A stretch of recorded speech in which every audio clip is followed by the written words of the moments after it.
তাসাউফ পড়েন, সুফিবাদের কিতাব পড়েন, গাজালির কিতাব পড়েন, এই জবান বন্ধ হয়ে যাবে। আমাদের অসম্ভব দুঃখের বিষয়, এটা আমরা দুর্ভাগা, আমাদের কোন আহলে সুন্নাত ওয়াল জামাতের মাদ্রাসার মধ্যে সুলুক এবং তরিকত তাসাউফের কোনো কিতাব পড়ানো হয় না। যার কারণে আখলাক, সুফিয়ানা আখলাক, দরবেশানা আখলাক এগুলো আমাদের ভিতরে নাই। আমার ভিতরে হিংসা অহংকারে ভর্তি। কেন? কারণ আমি যেই জিনিসগুলো পড়ার মাধ্যমে মানুষ হিংসা অহংকার থেকে মুক্তি পায় সেগুলো তো আমরা পড়িই নাই। কারির তরিকতে কাদেরিয়া দাবি করি, কারো ঘরের মধ্যে গুনিয়াতুত তালেবিন নাই। প্রত্যেক মাসে গিয়ারবি শরীফ করি, কোন গিয়ারবি শরীফের মধ্যে হুজুর গৌসুল আজমের একটা কিতাব আধা ঘন্টার দরজ দেই না। ফতহুর রাব্বানি আছে, ফুতুহুল গায়েব আছে, সিররুল আসরার আছে, আত-তারিক ইলাল্লাহ আছে, এত কিতাব, বিশেষ করে গুনিয়া আছে, এত কিতাব হুজুর গৌসুল আজম লিখে গেছেন। বড় থেকে ছোট এত গিয়ারবি শরীফ, কোথাও হুজুর গৌসুল আজমের কোনো তালিমাত নাই। আমরা কি হয়েছে? কাপড়ে চুপড়ে মুসলমান হয়ে গেছি। আমি হয়ে গেছি কাপড়ে চুপড়ে খতিব। কাপড়ে চুপড়ে টাকা থাকলে 2 মিনিটে কিনে ফেলছি না, এ ন কিনে কিন্তু দিয়ে দেয় একজনে, ইয়া আইসি পর্যন্ত 12 না 13 হই বেশ জিবাই দিয়ে বহুত আল্লাহর মেহরবানি, এতে আর বহুত মহব্বতের মানুষ। তো এটা কিনে ফেলছি। এখন আপনারা দেখতে বুজুর্গের মতো লাগে না? মনে রাখবেন, আপনাদের কাছে বুজুর্গ, আল্লাহ না জানে আল্লাহর খাতার মধ্যে আমার নাম কোন লিস্টের মধ্যে লেখা আছে। বুঝতে পেরেছেন? সম্মানিত উপস্থিতি, তো নবী করিম সাল্লাল্লাহু আলাইহি ওয়াসাল্লাম যখন আমাদের উম্মতের পতন হলো, আমার নবীকে টার্গেট করে সমস্ত ষড়যন্ত্রর ভিত্তি স্থাপন করা হলো আমার নবী সাল্লাল্লাহু আলাইহি ওয়াসাল্লামকে টার্গেট করে। কিভাবে সংক্ষিপ্ত আকারে বলছি আর কি। এটা কে করেছে, কোত্থেকে এসেছে, কিন্তু এই ভাষা তো মুসলমানের হইতে পারে না। মুসলমান কি আজীব লাগে। আমি যদি কোরআনের একটা ভুল করি, যদি বলি যে কোরআনের এই আয়াতের মধ্যে ভুল আছে, আমি এখান থেকে সম্মান নিয়ে যেতে পারবো? আমি যদি এই কথা আমার ভাইরা যারা আমাদের এখানে কওমি মাদ্রাসা আছে, আমি যদি মাদ্রাসার ময়দানে আমি যদি একটা বলি কোরআনের শব্দের মধ্যে ভুল, আমাকে মাদ্রাসা থেকে বের হতে দিবে? আচ্ছা, কোরআনের মধ্যে ভুল কিন্তু মাদ্রাসা থেকে বের হতে দিচ্ছে না। আর আমার নবীর মধ্যে ভুল, আমার নবীর মধ্যে ভুল আছে এটা বলে আপনি এখনো ফেকার শাইখ রয়ে গেছেন। মানে কোরআনের মধ্যে ভুল বললে আপনি আমার এখান থেকে বের হতে দিতেছেন না। আমি কিছু বলি নাই, শুধু শাব্দিক একটা ভুল আছে বলছি। আর আপনি যে এখানে বসে আমার নবী সম্পর্কে এত কথা বলতেছেন, তো কোরআন কার উপর নাজিল হয়েছে? আপনার উপর। কার উপর? কোরআন যেই নবীর উপর নাজিল হয়েছে সেই নবীর ব্যাপারে আপনি এত বিয়াদবি করছেন, তবু আপনি শাইখুল হাদিস রয়ে গেছেন। আর আমি কোরআনের একটা শব্দের মধ্যে ভুল আছে বলে আমি খেয়ে গেছি মাইর। তাইলে আপনারা কি করলেন? ডিফারেন্সিয়েট করলেন কোরআনের উপর আর আমার নবীর উপর। আমার নবীর সাথে এক ধরনের ডিলিংস, কোরআনের সাথে আরেক ধরনের ডিলিংস। এখান থেকে নেফাকতের জন্ম। কিসের জন্ম? নিফাক, মুনাফিকির জন্ম। সেই কারণে আমার আল্লাহ মুনাফিকির মানসিক অবস্থা, যেটাকে আমরা বলি সাইকোলজিক্যাল আসপেক্ট, মানে তাদের মানসিক অবস্থা বর্ণনা দিয়েছেন কোরআন। এটাকে বলে মাইন্ডসেট। কি? ওয়াইজা কিলা লাহুম তাআলাউ ইলা মা আনজালাল্লাহু ওয়া ইলার রাসূল। হাবিব, যদি তাদেরকে বলা হয় তাআলাউ, এদিকে আসো, আসো কোথায়? ইলা মা আনজালাল্লাহ, যেটা আল্লাহ নাজিল করেছে, মানে কোরআনে পাক, ওয়া ইলার রাসূল, এবং রাসূলে পাকের দিকে। রাআইতাল মুনাফিকিনা ইয়াসুদ্দুনা আনকা সুদুদা। আপনি দেখবেন মুনাফিকরা আপনার থেকে দূরে দূরে থাকে। তাইলে মুনাফিকের সম্পর্ক সমস্যা কোরআনের সাথে হচ্ছে না, কার সাথে হচ্ছে? নবীর সাথে। সেই কারণে ঈমান, কুফর, নিফাক তিনটার প্রাণ কেন্দ্র হচ্ছে রাসূলুল্লাহ সাল্লাল্লাহু আলাইহি। কারণ কুফরের মধ্যেও আল্লাহ নিয়ে সমস্যা নাই, নিফাকের মধ্যেও আল্লাহ নিয়ে সমস্যা নাই। তিনটার প্রাণ কেন্দ্র রাসূলুল্লাহ, তিনটার প্রাণ কেন্দ্র রাসূলুল্লাহ। এরপরে আল্লাহ আবার সূরা মুনাফিকুন, সূরা মুনাফিকুন, সূরা কাফিরুনের মধ্যে আয়াত কয়টা? কুল ইয়া আইয়ুহাল লা আ'বুদু মা তা'বুদুন, দুইটা। ওয়ালা আনতুম আবিদুনা আচ্ছা আপনারা পড়েন, সময় করে লাভ নাই, 4-5টা তো সংক্ষিপ্ত সূরা। সূরা মুনাফিকুনের মধ্যে আয়াত কয়টা? সূরা মুনাফিকুন সূরা কাফিরুনের মতো 12-14টা সূরারে গিলে খেয়ে ফেলতে পারবে। তো এখন আল্লাহকে জিজ্ঞেস করতে ইচ্ছে করে না, আল্লাহ কাফেরুনকে এত ছোট করে ফেললেন, মুনাফিকুনকে এত বাড়াই কেন ফেললেন? তাইলে বোঝা যাচ্ছে কাফেরের চেয়ে মুনাফিক ডেঞ্জারাস বেশি, কাফেরের চেয়ে মুনাফিক ডেঞ্জারাস বেশি। নতুবা মুনাফিকুন সূরা মুনাফিক বললে হইতো না? কোরআনের মধ্যে সূরা মুমিনও আছে তো, হ্যাঁ? তো এখানে শুধু মুনাফিক বললে তো হতো। কি বলেছে? মুনাফিকুন। কয়েকজন না, বহুত আছে, বহু আছে, বহু। এখন তাদের সাইকোলজি বর্ণনা দিচ্ছে হাবিব, তাদের মুখের জবান, তারা ঘোষণা দিবে তো, নাশহাদু ইন্নাকা লা রাসূলুল্লাহ, আমরা ঘোষণা দিচ্ছি, সাক্ষী দিচ্ছি আপনি অবশ্যই আল্লাহর রাসূল। দেখছেন, এই কথা যদি কেউ কাউকে বলে, কোন ব্যক্তি অস্বীকার করবে যে সেই ব্যক্তি মুসলমান? কেউ অস্বীকার করতে পারবে না। কেননা কসম করে তাকিদ দিয়ে বলছে আপনি অবশ্যই নবী। কিন্তু আমার নবী বলছেন, হাবিব আমি জানি আপনি রাসূল, আমি এও জানি তারা মিথ্যাবাদী। কেন? এখন আমার নবী, আমার আল্লাহ বলছেন, আবার ওই আয়াতের প্যাটার্ন, ওয়া ইযা কিলা লাহুম তাআলাউ ইস্তাগফির লাকুম রাসূলুল্লাহ লাওয়াউ রুউসাহুম ওয়া রাআইতাহুম ইয়াসুদ্দুনা ওয়া হুম মুস্তাকবিরুন। হাবিব, ওয়া ইযা কিলা লাহুম, যখন তাদেরকে বলা হয়, তাআলাউ আসো, কোথায়? তাআলাউ ইস্তাগফির লাকুম, মানে রাসূল পাকের কাছে আসো, রাসূল তোমাদের জন্য আল্লাহর দরবারে ইস্তেগফার করবেন। তোমরা যদি রাসূল পাকের কাছে আসো, রাসূল তোমাদের জন্য আল্লাহর দরবারে ক্ষমা চাইবেন। তো রাসূলের ক্ষমা চাওয়া এর চেয়ে বড় নিয়ামত তো রুয়ে জমিনের মধ্যে আর কিছু হইতে পারে না। সাহাবায়ে কেরাম তো অপেক্ষা করতো আমার নবী তাদের জন্য আল্লাহর দরবারে ইস্তেগফার করুক। কিন্তু মুনাফিকদের অবস্থা দেখেন, লাওয়াউ রুউসাহুম, মাথারে ঝাঁকুনি মারে, তারা অহংকার দেখায়, অহংকার দেখিয়ে তারা এই প্রপোজালটাকে ডিনাই করে। বলেন তো দেখি, উম্মতের একেবারে নিরেট মূর্খ একজন মুসলমানকেও যদি বলে রসুলের কাছে যাও, রসুল তোমার জন্য ক্ষমা প্রার্থনা করবে, উম্মতের কোন পাগল এত বড় প্রপোজালকে রিজেক্ট করবে? রিজেক্ট কারা করতে পারবে? যারা নবুয়তকে সংকুচিত করেছে, নবুয়তকে আমাদের মতো তোমাদের মতো বানিয়ে ফেলেছে, তারা তো চিন্তা করবে না ক্ষমা চাইলে আল্লাহর দরবারে চাইবো, রসুলের দরবারে কেন? ফারাক করে ফেলেছে। বুঝতে পেরেছেন? আমার আল্লাহর পরে কি বললেন? সাওয়াউন আলাইহিম আস্তাগফারতা লাহুম আম লাম তাস্তাগফির লাহুম লা ইয়াগফিরাল্লাহু লাহুম। হুজুর, আপনি তাদের জন্য ক্ষমা চান আর ক্ষমা না চান, আমার আল্লাহর সিদ্ধান্ত হচ্ছে আমি কখনো তাদেরকে ক্ষমা করব না। তখন এখন এই আয়াতের অর্থ দুই ধরনের হয়। তো দেখছেন, আল্লাহ রসুলের ক্ষমা চাইলেও আল্লাহ ক্ষমা করবে না বলেছেন। দেখছেন কি ব্যাখ্যা করে?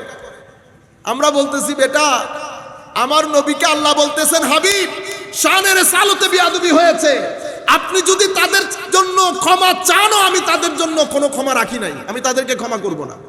এটা তো শানের সালতকে উপরে তুলছে, তুমি নিচে নামাইতেছো কেন? আপনারা বুঝতে পেরেছেন? আমি আপনাদেরকে বুঝাতে চাচ্ছি, মুনাফিকরা শানের রেসালতে বিয়াদবি করার কালচার জারি করেছে। সেই কালচার যুলখুয়াইসারা তামিমির মাধ্যমে আমার নবীর জমানা থেকে শুরু হয়েছে। সেইটা মিডল ইস্টের মাধ্যমে তিনটা ডাইমেনশনে আমার নবী সাল্লাল্লাহু আলাইহি ইসলামের শানে বিয়াদবির বাজার গরম হয়েছে। একটাকে আমরা বলি তানকিসে নবুওয়া, ইনকারে নবুওয়া না, মানে নবুয়তকে অস্বীকার করা না, অস্বীকার করলে তো কাফের হয়ে যাবে। কি করা? তানকিস, আমার নবী সাল্লাল্লাহু আলাইহি ইসলামের অবস্থানকে নিচে টেনে আনা, আমার মতো বলা, দুষ্গুণ খোঁজা, নবী সাল্লাল্লাহু আলাইহি ইসলামকে ডিফেন্ড করা, ইনসাল্ট করা, আমার নবীর মা বাবা নিয়ে কথা বলা, আমার নবীর সামগ্রিক জীবনের মধ্যে দুস্ত্রুটি খোঁজা, নবীর শানকে সংকুচিত করা। আপনারা বুঝতে পেরেছেন? এটাকে বলে তানকিসে নবুওয়া। আরেকটা বিষয় কোনটা?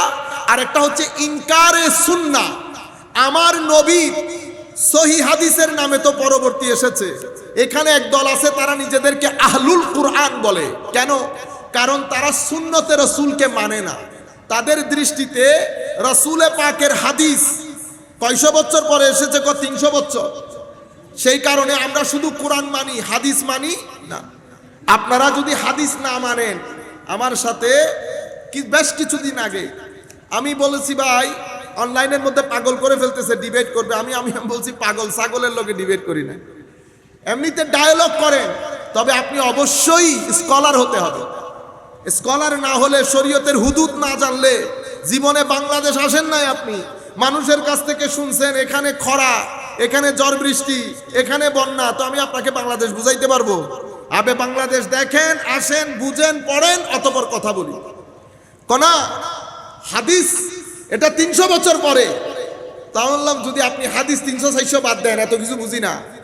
আপনি যদি হাদিসের একটা অংশ বাদ দেন, আপনি তো কোরআন মানতে পারবেন না। কিভাবে? আমার নবী আরবিতে কথা বলতেন, ঠিক না? আমার নবী যখন শরীয়তের হুকুম আহকাম বলতেন, এটাও আরবিতে বলতেন। আমার নবীর উপর কোরআনের আয়াত নাজিল হয়েছে, এটাও আরবিতে। আমার নবী যখন কোরআন নাজিল হতো, সাহাবায়ে কেরামকে ডাকতেন, ডেকে কোরআন পড়তেন। পড়ার পরে সাহাবী কি বুঝতে পারতো কোনটা কোরআন কোনটা হাদিস? সাহাবায়ে কেরাম নিশ্চয় জিজ্ঞেস করতো না, ইয়া রাসূলুল্লাহ এটা কোন খাতায় লিখবো? তা আমার নবী কি বলতেন? এটা কোরআনের খাতায় লিখো। কিসের খাতায়? তো আমার নবীর এই কথাটা, এটা মনোযোগ দিয়ে শুনেন, এই কথাটা এটা কোরআনের খাতায়, অথবা এটা হাজা কুরআন, হাজা কুরআন, এটা কোরআন। কোরআনের পরিচয় তুলে ধরতেছেন কে? আমার নবী। তো হাজা কোরআন, এটা সুন্নত, এটা তো হাদিসের রাসূল। হাজা কোরআনের পরে যখন আয়াত পড়তেছে, ওইটা না কোরআন। তো কোরআন আমার নবীর জবান থেকে দুইটা শব্দ বের হয়েছে, একটা কোরআনের আয়াত বের হয়েছে। তার আগে আমার নবী কোরআনকে পরিচয় করিয়ে দিতে গিয়ে বলেছেন এটা কোরআন। এইটা কোরআন, এটা কিন্তু কোরআনের আয়াত না, এটা হাদিসের রাসূল। এটা বাদ দিয়ে দিলে কোরআনের আয়াত কোন জায়গায় লিখবেন আপনি? কে বলবে আপনাকে কোনটা কোরআন কোনটা হাদিস? আপনারা বুঝতে পেরেছেন? শুধু এতটুকু মাথায় রাখবেন, এটা কোরআন। জিজ্ঞেস করবো আমরা, এটা কি জিনিস? এটা কোরআন না হাদিস? আমার মুখ নবীর মুখ নিঃসৃত বাণী। আপনি হাদিস বাদ দিলে কোরআন পর্যন্ত কেমনে যাবেন? সেই কারণে আমার নবী সাল্লাল্লাহু আলাইহি ওয়াসাল্লামকে আল্লাহর নাম দিয়েছেন বুরহান। কি দিয়েছেন? বুরহান। রুয়ে জমিনের মধ্যে যেদিকে তাকাবেন আপনি সব আয়াতুল্লাহ, সব আয়াতুল্লাহ।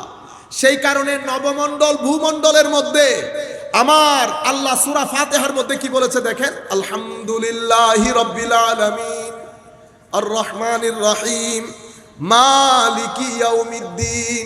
আলহামদুলিল্লাহি রাব্বিল, তো আল্লাহ রব্বুল আলামিন। আলামিন এটা আলম এর বহু বছর। আলম মানে চিহ্ন।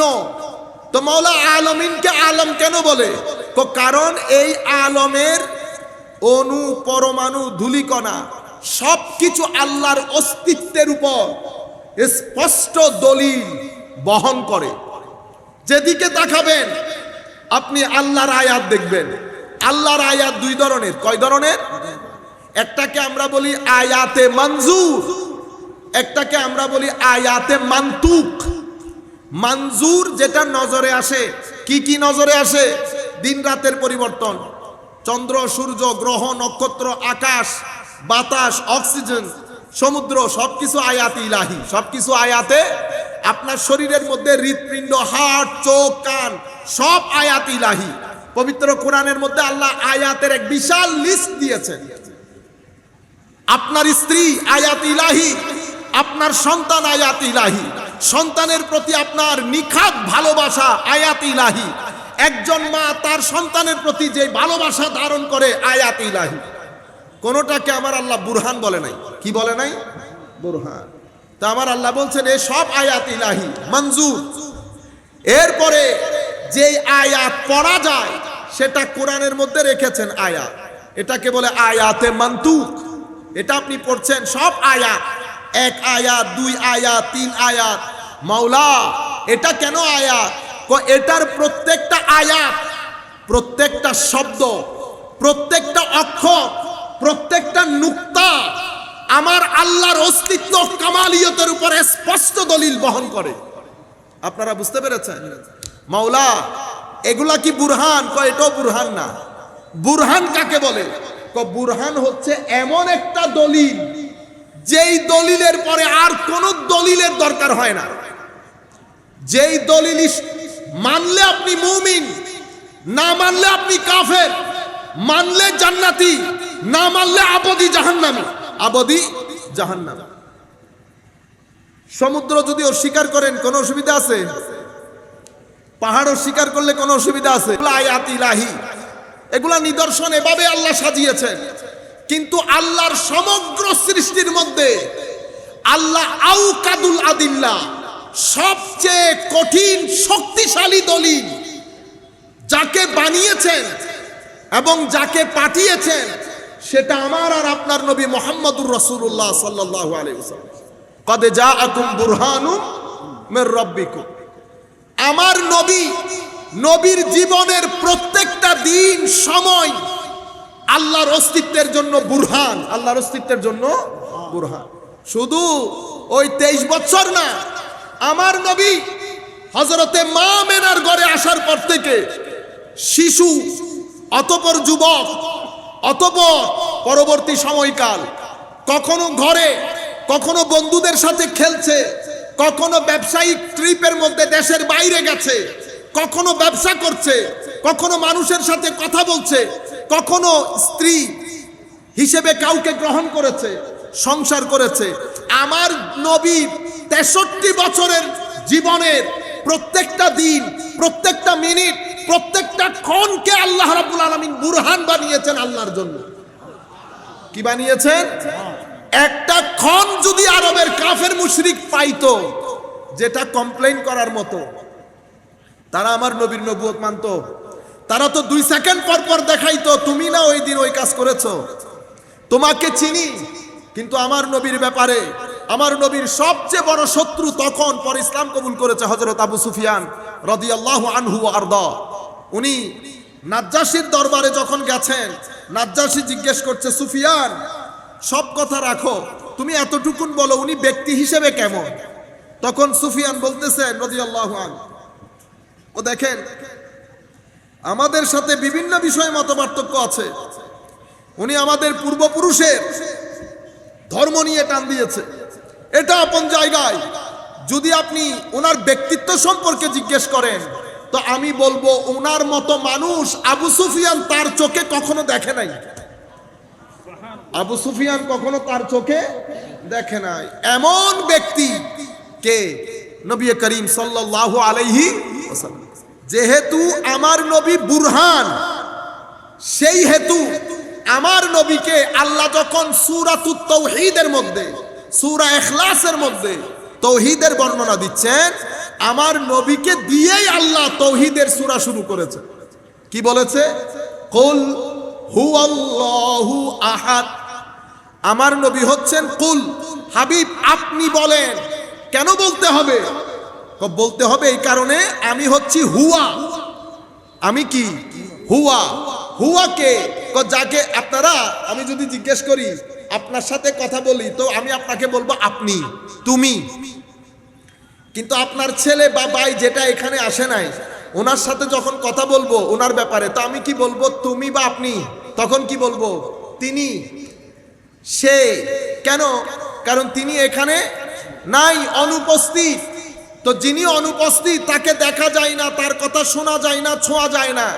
তো আল্লাহ পুরা সৃষ্টি জগতের মধ্যে আমাদের জন্য, যেহেতু আল্লাহর কোনো মেসাল নাই, আল্লাহর কোনো মতো নাই, আল্লাহ ধরা ছোঁয়ার বাইরে, চোখ কান না কোনো কিছু দিয়ে আল্লাহকে আপনি আয়ত্তে আনতে পারবেন না। সেই কারণে আল্লাহ হচ্ছেন হুয়া। আল্লাহ কি? হুয়া। সে যেহেতু হুয়া, তো আমার আল্লাহ নিজে কথা বলছেন না, আরেকজনকে দিয়ে বলাচ্ছেন। তো যে যাকে দিয়ে বলাচ্ছেন উনি যেহেতু আল্লাহর মাহবুব, আল্লাহর নবী, আল্লাহর রসুল, আল্লাহর বুরহান, আল্লাহর বুরহান, সেই কারণে আমার নবীকে দিয়ে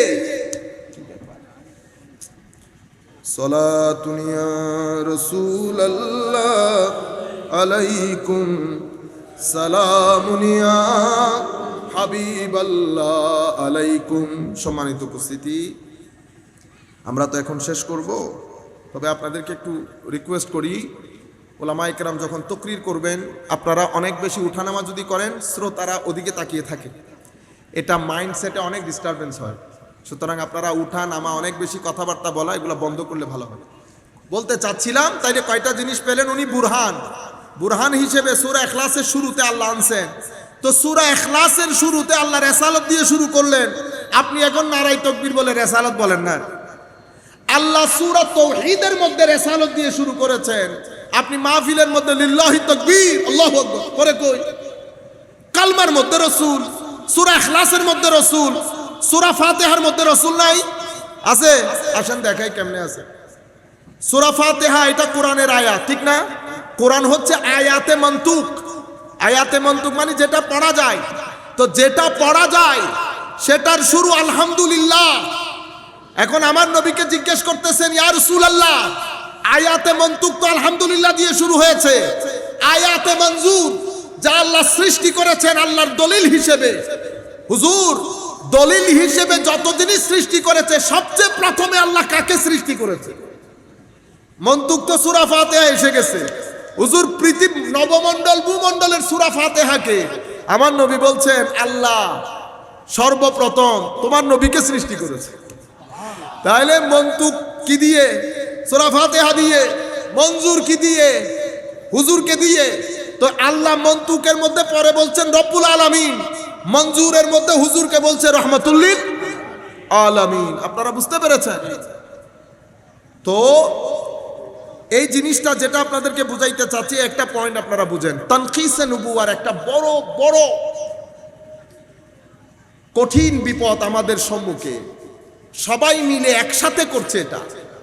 আরেকটা হচ্ছে আমার নবীর হাদিসকে অস্বীকার করা, আরেকটা হচ্ছে আমার নবীর খতমে নবুওয়াতকে অস্বীকার করা। মুনকিরিনে খতমে নবুওয়া, আমার নবীর খতমে নবুওয়াতকে অস্বীকার, নবীর হাদিসকে অস্বীকার। আর এখানে কেউ হাদিসকে অস্বীকার করছে না, নবীকে শেষ নবী হিসেবে মানছে, কিন্তু নবীকে নামাইতে নামাইতে নিচে নামাই আনছে। আমার মতো তোমার মতো যার যা মন চাই বলছে। সম্মানিত উপস্থিতি, আমি শুধু নবুয়তের অর্থ বলে শেষ। নবী আপনি সংবিধান, আপনি আমাদের অভিধান, আরবি অভিধান, তাহজিবুল লুগা হোক, সেহা হোক, লিসানুল আরব হোক, এর পরবর্তীতে আমাদের আকীদার কিতাব শারহে তাফতাজানি হোক, শারহুল মাওয়াকিফ হোক, কাজী আয়াজের শেফা শরীফ হোক, ইবনে তাইমিয়ার আন-নুবুওয়াত হোক, যেই কোনো কিতাবের মধ্যে আপনি দেখবেন তো নবুয়তের অর্থ কি, নবীকে নবী কেন বলা হয়? কোন নবুয়ত শব্দটি মূল শব্দ হয় হামজা দিয়ে অথবা হামজা ছাড়া, মাহমুজ বেগাইরে হামজা, মানে হয় হামজা দিয়ে নাবা নাবা, অথবা হামজা ছাড়া নাবা নাবুয়াতুন নাবা। তো নবী শব্দটা হয় মূল শব্দ হামজা দিয়ে অথবা হামজা ছাড়া। যদি হামজা দিয়ে হয় এটার অর্থ কি হবে? নাবা থেকে যদি নবী হয়, মাদ্রাসার ছেলেরা বুঝবে। নবীকে আমরা কি বলবো? নাবা শব্দের অর্থ হচ্ছে সংবাদ। কিসের সংবাদ? অদৃশ্যের। তো সেই হিসাবে নবী যদি আমরা ফাইল বমানা ফাইল ধরি, তাইলে আমরা নবী শব্দের অর্থ করতে হবে কি? মুনাব্বি, যিনি গায়েবের সংবাদ অদৃশ্যের জ্ঞান দান করেন। তো যিনি অদৃশ্যের জ্ঞান দান করেন উনি অদৃশ্য বিষয়ক বিশেষজ্ঞ হতে হবে না? হ্যাঁ, তাইলে নবী মানি যিনি অদৃশ্য বিষয়ক বিশেষজ্ঞ। আর ফাইল বমানা মাফউল ধরলে নবী শব্দের অর্থ হবে মুনাব্বা, মানে যাকে আল্লাহ গায়েবের জ্ঞান দিয়ে ভরপুর করে দিয়েছে। বুঝতে পেরেছেন? নবী। তাইলে নবী কাকে বলে? নবী সেই মহান সত্তা যিনি পঞ্চ ইন্দ্রিয়ের বাইরে যা কিছু অদৃশ্যের মধ্যে আছে সবকিছু তার সম্মুখে দিনের আলোর মতো পরিষ্কার, তাকে নবী বলে। তাকে নবী বলে। নবী শব্দের আরেকটা হামজা ছাড়া হলে কি হবে? হামজা ছাড়া হলে এটার অর্থ হবে আল ইরতিফা, সুউচ্চ, বুলন্দ, উপরে। কেন?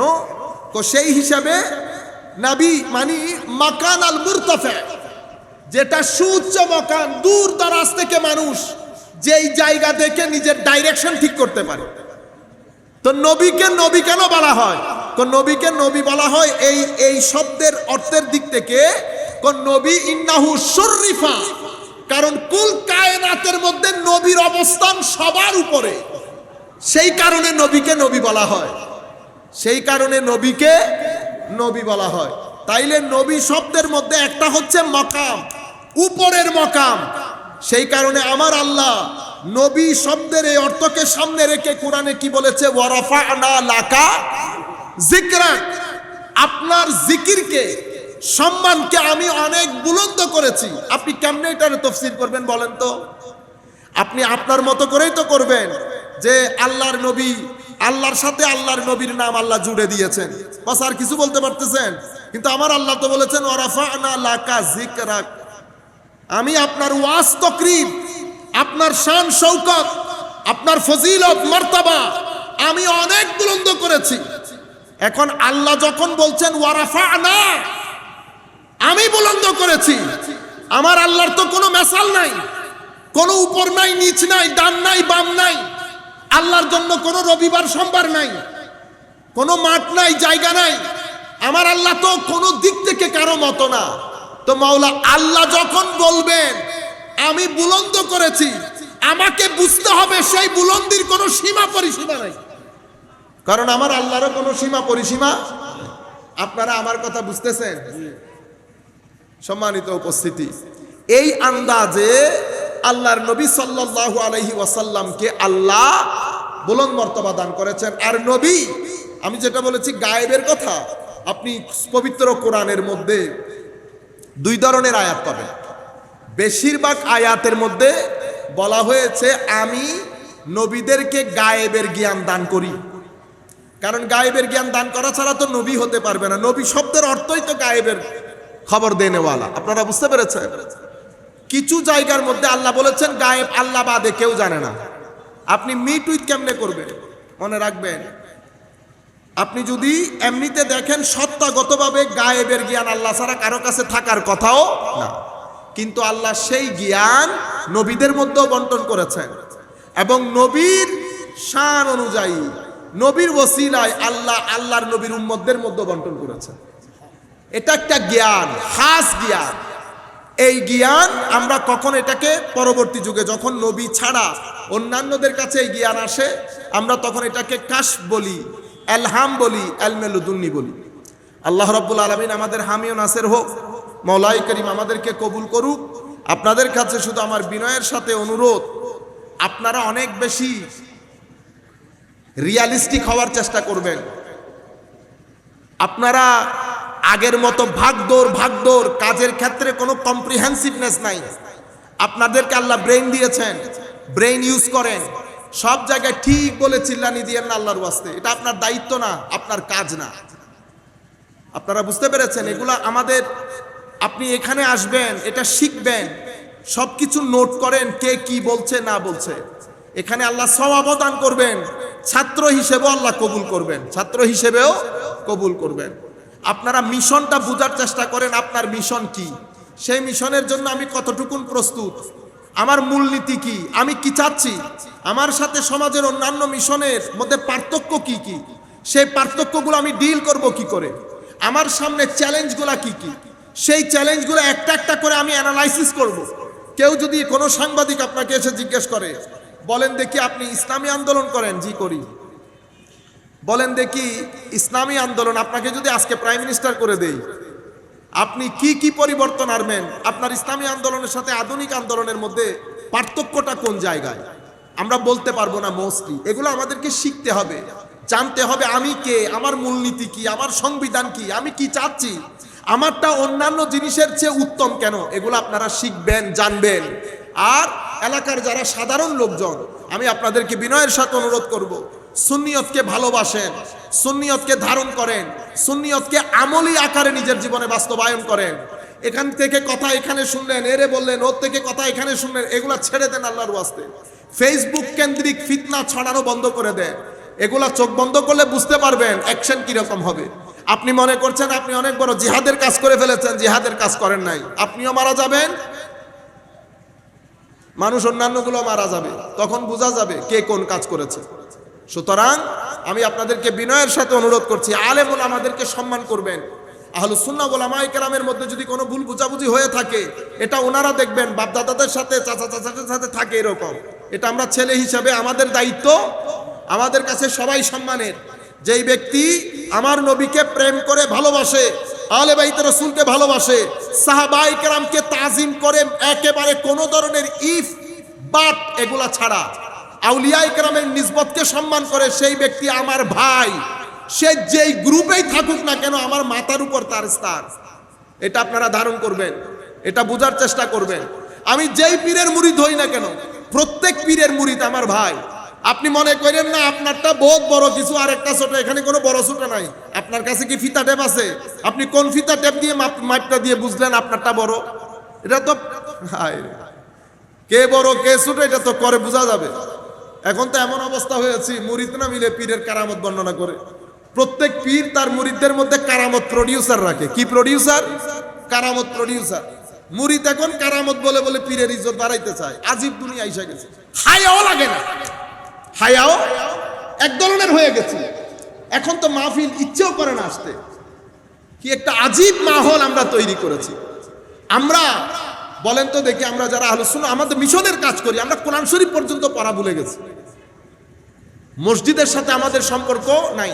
মসজিদের সাথে সম্পর্ক করবেন, নামাজ অন্তত 2 ওয়াক্ত মসজিদে গিয়ে পড়বেন, অবশ্যই পবিত্র কোরআনের তিলাওয়াত করবেন, সুন্নিয়তকে জানেন, শিখেন, বুঝেন এবং সুন্নিয়তকে আরেকজনের সামনে তুলে ধরার সক্ষমতা অর্জন করেন।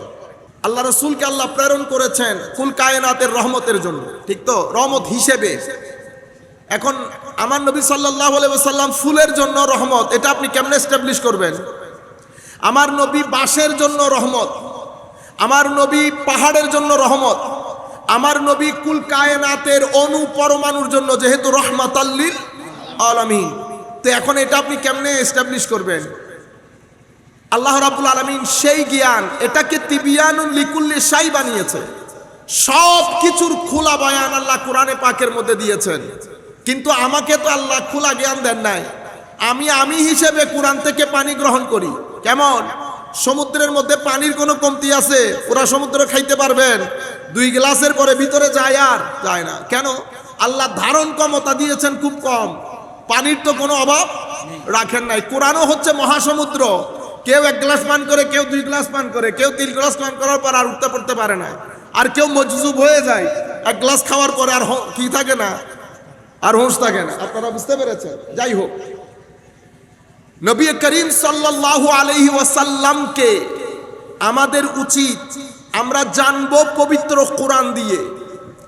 আমি পবিত্র কোরআন থেকে যে কয়েকটা আয়াতে পাক পড়েছি, সেই আয়াতের 2-3টা শব্দের উপর শুধু জোর দেব। একটা হচ্ছে শাহেদ, একটা হচ্ছে বুরহান, একটা শাহেদ, একটা বুরহান, আর একটা হচ্ছে আয়াত এরকম এসেছে মাইয়ুতি আর রাসূল ফাকাদ আতা আল্লাহ, ফাকাদ আতা আল্লাহ। যেই ব্যক্তি রসুলের অনুকরণ করলেন সেই ব্যক্তি আল্লাহর আনুগত্য করলেন। এই 3টা ডাইমেনশনে ছোট্ট একেবারে খুব সংক্ষিপ্ত আকারে, তবে আমি অনুরোধ করব আমরা যেন এই বিষয়গুলো বোঝার চেষ্টা করি। মনে রাখবেন সময়টা অনেক সেনসিটিভ এবং এই সময়টা অনেক বেশি আধুনিক, এই সময়টা অনেক বেশি রেশনাল, যৌক্তিক, এই সময়টা অনেক বেশি মডার্ন, এই সময়টা অনেক বেশি জাগতিক, এই সময়টা অনেক বেশি বৈজ্ঞানিক। আপনি যেই সোসাইটির মধ্যে দিন প্রচার করছেন অথবা দিনের প্র্যাকটিস করছেন, এই সোসাইটিটা 5টা দিক দিয়ে অনেক বেশি সেনসিটিভ। সেই কারণে 5টা জিনিসকে সামনে রেখে বিজ্ঞান, সমাজের যৌক্তিকতা, আমি যেরকম বলেছি না অনেক যৌক্তিক, অনেক বৈজ্ঞানিক, অনেক আধুনিক, অনেক মডার্ন, সবকিছুকে সামনে রেখে আমি আমার ব্যক্তিত্ব, আমার বক্তব্য, আমার প্রেজেন্টেশন তিনটাকে সাজাইতে হবে। আমি যদি টয়োটা স্প্রিন্টার 60-এর দশকের এটা চালাই, কেউ দেখবে না এখন টয়োটা স্প্রিন্টারের সময় না, এটা মার্সিডিজ বিএমডব্লিউ এর সময়, অথবা আপনি যদি বলেন টয়োটা রেলিয়নের সময়। এই রিয়ালিটিটা আমাকে বুঝতে হবে। আমার বক্তব্য আমি যখন দিচ্ছি, লাখো কোটি মানুষ এই পানি পান করছে, কেউ যেন আমার এই বক্তব্য শুনে সুন্নিয়ত নিয়ে হাসি ঠাট্টা না করে, কেউ যেন আমার বক্তব্য শুনে ফেড আপ না হয়ে যায়, কেউ যেন আমার বক্তব্যের ধরন দেখে সুন্নিয়তের উপর বিরক্ত না হয়ে যায়।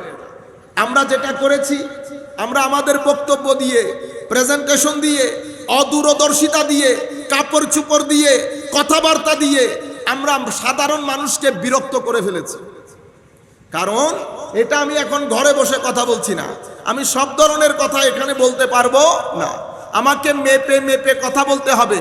কতগুলা চোখ দেখছেন এখন, কতগুলা চোখ, একটু কথা ইদার উদার হবে, সেই কথা স্বাভাবিকভাবে সবাই তো দেখে। মাহফিলে আপনারা বসেন 100 জন, লক্ষ মানুষ তো অনলাইনের মধ্যে দেখে। ওনারা এখান থেকে কেউ ইনফ্লুয়েন্সড হয়, কেউ কনভিন্সড হয়, কারো উপর আপনি ইম্প্যাক্ট করেন, কেউ আবার অনেক বেশি বিরক্তিবোধ করে। বুঝতে পেরেছেন? এটা একটা মিশনের কাজ।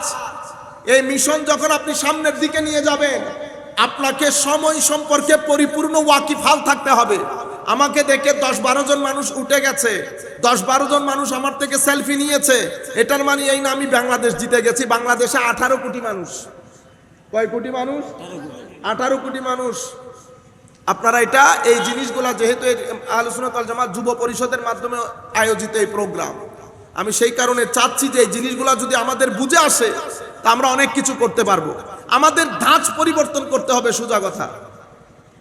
আপনি আপনার মেয়ের জন্য যখন ছেলে আসে, ছেলে যদি নর্মাল কাপড় চোপড় পরে আসে তো আপনারা পছন্দ করেন না, ঠিক না? কি বলেন, কাপড় চোপড় ঠিক নাই, কথাবার্তা সুন্দর নাই, কথাবার্তা গুছিয়ে বলতে পারে না। আপনি এখন দ্বীনের দাওয়াত দিতে এসেছেন, পৃথিবীর সবচেয়ে উন্নত ব্যক্তি, যার উপরে আল্লাহর কাউকে সৃষ্টি করেন নাই, ওনার প্রোডাক্ট বিক্রি করতে এসে যদি আমার কাপড় চোপড়ে ঠিক না থাকে, হইল পান আমি অবশ্যই খাবো, কিন্তু আমি পান খেয়ে ঠোঁট লাল করে কাপড় চোপড়ে ঠিক নাই। আমাদের নঈমী সাহেব হুজুরের স্টাইল দেখছিলেন? কাপড়ে চোপড়ে মনে হইতো না যে প্রত্যেকদিন আরেকটা একটু পরে আসছে। আমাদের আল্লামা জালালউদ্দিন আল কাদরি ফিগার দেখছেন, কাপড় চোপড় দেখছেন। আমাদের আল্লামা হাশিমি সাহেব হুজুরকে দেখতে কেমন লাগতো, পুরো একটা ফেরেশতা বসেছিল না? হ্যাঁ, তা আমরা এরকম হইতে হবে না। আমরা আমাদের বুজুর্গদের মতো, আমাদের যারা আকাবেরিন, ওনাদের মতো হইতে হবে না। কাপড়ে চোপড়ে, কথায় বার্তায়, এলম আখলাকে, তখন আমি মিশনের কাজ করতে পারবো। আমার নবীকে নিয়ে সাল্লাল্লাহু আলাইহি ওয়াসাল্লাম, আমাদের মুসলিম খেলাফতের পতনের পরে পৃথিবীর মধ্যে বিভিন্ন দেশে, আমরা মুসলিম উম্মাহ বিভিন্ন দেশে বিভক্ত হয়ে যায়। কেউ পাকিস্তানি, কেউ বাঙালি, কেউ ইন্ডিয়ান, কেউ সৌদিয়ান, কেউ মরক্কন, কেউ দুবাই, কেউ কারো দেশে পাসপোর্ট ছাড়া যাইতে পারে না। কিন্তু ইতোপূর্বে আমরা ছিলাম মুসলিম উম্মাহ। কি ছিলাম? মুসলিম উম্মাহ। কেউ আমাদের একেবারে আফ্রিকান কান্ট্রি, যেটা মুসলমানরা শাসন করছে, সেই জায়গার জঙ্গলে ধাক্কা দিত, মানুষ 3 বার চিন্তা করত। কেন? এই 3 মহাদেশ মুসলমানদের। কাদের? কয় মহাদেশ? 3 মহাদেশ মুসলমানদের। আমাদের জঙ্গলে একটা ধাক্কা দিলে, আমাদের ঘরের বেড়ায় একটা ধাক্কা দিত, মানুষ 10 বার চিন্তা করে দিত কার বেড়ায় ধাক্কা দিচ্ছে। আপনারা বুঝতে পেরেছেন? সেই মুসলমান পতনের পরে এটাকে বলে নেশন স্টেট। আমরা এক একজন এক এক দেশের লোক হয়ে গেলাম। সৌদি আরব আসলো, মিডল ইস্ট সহ আরো তেল প্রধান দেশগুলো আসলো। তাদেরকে নিয়ে পৃথিবীতে একটা নতুন চক আঁকা হলো। পৃথিবীতে একটা মুভমেন্ট শুরু হয়েছে, ওয়েস্টার্নাইজেশন মুভমেন্ট। আমি জানি না এই কথাগুলো আপনারা বুঝবেন কিনা, তবু আমি বলে ফেলি, আমার মূল বক্তব্য আপনারা বুঝবেন। এখানে অনেক লোক দেখেন তো, সবার জন্য খেয়াল করে কথা বলতে হয়। ওয়েস্টার্নাইজেশন মানে পশ্চিমা বিশ্ব চায় আপনি তাদের মতো করে চিন্তা করবেন, তাদের মতো কাপড় পরবেন, তাদের মতো খাবেন, তাদের মতো জীবন যাপন করবেন, তাদের মতো বিয়ে শাদী করবেন, তাদের মতো দিন, তাদের যেমন দিন নাই আপনাদেরও যেন দিন না থাকে। হায়া থাকতে পারবে না, হায়া থাকতে, অর্থাৎ তারা যেভাবে চায় আপনি সেভাবে জীবন যাপন করবেন। আপনারা করছেন? এখন করছেন না বলতেছেন? আমি একটা বলি, আপনারা জানেন আমাদের দেশের নাটক সিনেমা দেখার মতো আছে আর, কিন্তু আমাদের লোকজন দেখছে না। অনেক লোকজন না দেখলে কোটি কোটি টাকার ব্যবসা হয়। নাটক সিনেমার কাপড় আমাদের দেশের সাথে, আমার কালচারের সাথে, আমার ধর্মের সাথে, আমার মোরালিটির সাথে, আমার নীতি নৈতিকতার সাথে আমাদের দেশের নাটক সিনেমা যায় না। এটা হচ্ছে বিভিন্ন ধাপ, আপনি আস্তে আস্তে অগ্রসর হচ্ছেন। আমরা রাত দিন ঘরের মধ্যে কাজ থেকে অফিস থেকে এসে ঘরের মধ্যে যখন ঢুকি আমরা নাটক সিনেমা নিয়ে বসি না, রাতের 3:30 4টা পর্যন্ত করে আমরা এরপরে ঘুমিয়ে যাই। এটা মুসলমানদের রীতিনীতি ছিল না। আমাদের ঘরে আগে আমাদের মা বোনরা নামাজ, দোয়া, কোরআনের তিলাওয়াত সবকিছু পড়তো, এখন আছে? নাই। আমরা সকাল বেলায় উঠে মসজিদে গিয়ে কোরআন শরীফ শিখতাম, এখন আছে? মোস্টলি উঠে গেছে, ইল্লা মাশাআল্লাহ, ইল্লা মাশাআল্লাহ। আমরা এখন আর শুটকি দিয়ে তরকারি আমাদের ভালো লাগে না, বার্গার খেতে পছন্দ করি, পিজা খেতে পছন্দ করি। আমাদের গ্রাম থেকে গ্রামান্তরে চিকেন ফ্রাই খেতে পছন্দ করে। কেন? কারণ টিভি সিনেমার মধ্যে সে এগুলাই দেখে, অ্যাডভার্টাইজের মধ্যে সে এগুলাই দেখে। পুরা জাতির একটা মাইন্ডসেট তৈরি হয়েছে, সেই মাইন্ডসেটের মধ্যে জাতি 10% মুসলমান, 90% আমেরিকান। 10% মুসলমান, 90% আমেরিকান। কাপড়ে চোপড়ে, কথাই বার্তায়, চুলের স্টাইলে, বুঝতে পেরেছেন? আচ্ছা, কিন্তু তাদের নীতি নৈতিকতা নিতে পারি নাই। কথা বলি তো মিথ্যা বলি, ওয়াদা করি তো ভঙ্গ করি, ঝগড়া হলে আমরা গালিগালাজ করি। এর পরবর্তীতে আগুনের গুলা এটার ভিতরে নিয়ে হাঁটি, এখান থেকে চন্দনাইশ বাজারে যাওয়া পর্যন্ত 10 জনের লগে ঝগড়া করি। ঠিক আছে? মুখ হেন কোনো গীবত, হিংসা, হাসদ আপনারা করি না? আমরা করি না? সামগ্রিকভাবে বলেন তো দেখি, এটা কোনো কিছু মুসলমানের সাথে যায়? এখন আমি যদি লাখ বলি আমি আশিক রাসূল, আল্লাহর ওয়াস্তে এগুলা বলি আমি।